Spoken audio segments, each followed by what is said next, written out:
Assalamualaikum warahmatullahi wabarakatuh. Perkenalkan, nama saya JB Fajira Manurung dengan NPM 2282100072, Fakultas Pertanian Prodi Agroteknologi kelas A2. Adapun tujuan saya membuat video ini untuk memenuhi tugas dari Ibu Ria Ukur Ginting. Sampai habis ya. Pengertian IoT bidang otomatis rumah. Pada dasarnya Internet of Things atau sering disebut IoT adalah sebuah gagasan di mana semua benda di dunia nyata dapat berkomunikasi dengan satu sama lainnya sebagaimana dari kesatuan sistem tersebut terpadu menggunakan jaringan internet sebagai penghubung. Misalnya CCTV yang terpasang di sepanjang jalan yang dihubungkan dengan koneksi internet dan disatukan di ruang kontrol yang mungkin jaraknya puluhan kilometer, atau sebuah rumah cerdas yang dapat dimanage lewat smartphone dengan bantuan koneksi internet. Pada dasarnya perangkat IoT terdiri dari sensor sebagai media pengumpul data yang disambungkan internet sebagai media komunikasi dan server sebagai penghubung informasi yang diterima sensor dan untuk analisa. Adapun cara kerja IoT yaitu dengan memanfaatkan sebuah argumentasi programan yang dimana tiap-tiap perintah argumennya menghasilkan sebuah interaksi antara sesama mesin yang terhubung secara otomatis tanpa campur tangan manusia dan dalam jarak beberapa pun. Internetlah yang menjadi penghubung di antara kedua interaksi tersebut, sementara manusia hanya bertugas sebagai pengatur dan pengawas bekerjanya alat tersebut secara langsung. Tujuan dan manfaat.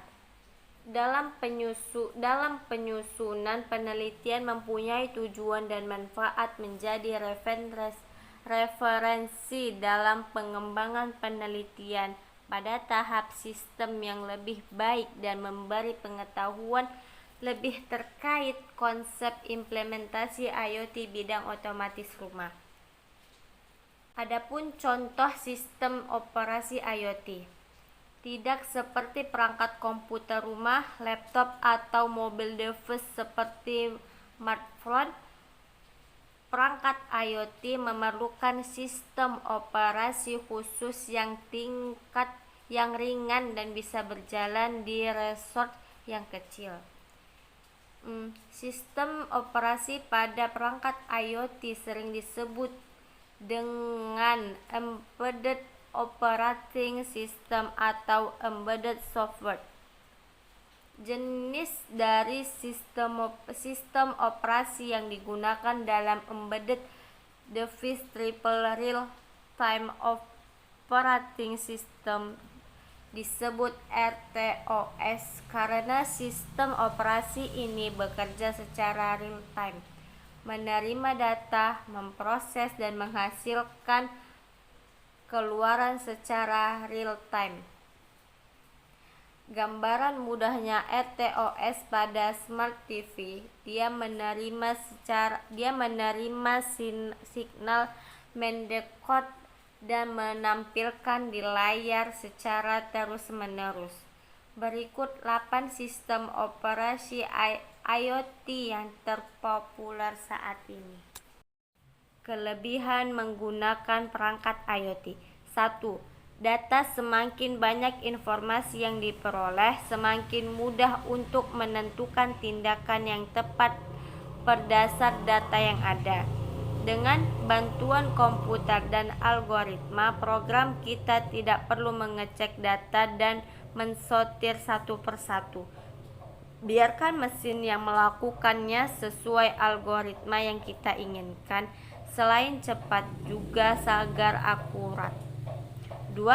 Tracking dalam sistem inventory dengan bantuan komputer akan sangat mudah untuk mengecek persediaan, lokasi dan kualitas barang hingga memudahkan untuk melakukan pengelolaan sehingga tidak ada kasus kehabisan barang karena lalai dalam pengecekan jika dilakukan secara manual. Dan yang ketiga, waktu dengan bantuan sistem komputer yang telah diprogram sebelumnya untuk mengolah informasi tertentu dan melakukan tindakan sesuai yang telah diprogramkan, maka proses analisa dan pengambilan keputusan berdasarkan data yang berdasarkan secara cepat. Tidak bisa dibayangkan jika hal ini dilakukan secara manual tanpa bantuan mesin. Dan yang keempat, biaya tidak bisa dipungkiri. Penggunaan tenaga manusia yang keterbatasan kemampuannya yang berakibat diperlukan banyak tenaga manusia untuk melakukan pekerjaan yang berat. Dengan bantuan mesin yang kemampuannya dapat diatur dan dapat digantikan pekerjaan manusia tidak perlu melakukan hal berat dan rumit di zaman sekarang. Cukup dengan menjadi operator mesin saja. Dari sini terlihat bahwa biaya untuk menggaji karyawan lebih sedikit karena sudah digantikan oleh mesin. Sekian dan terima kasih.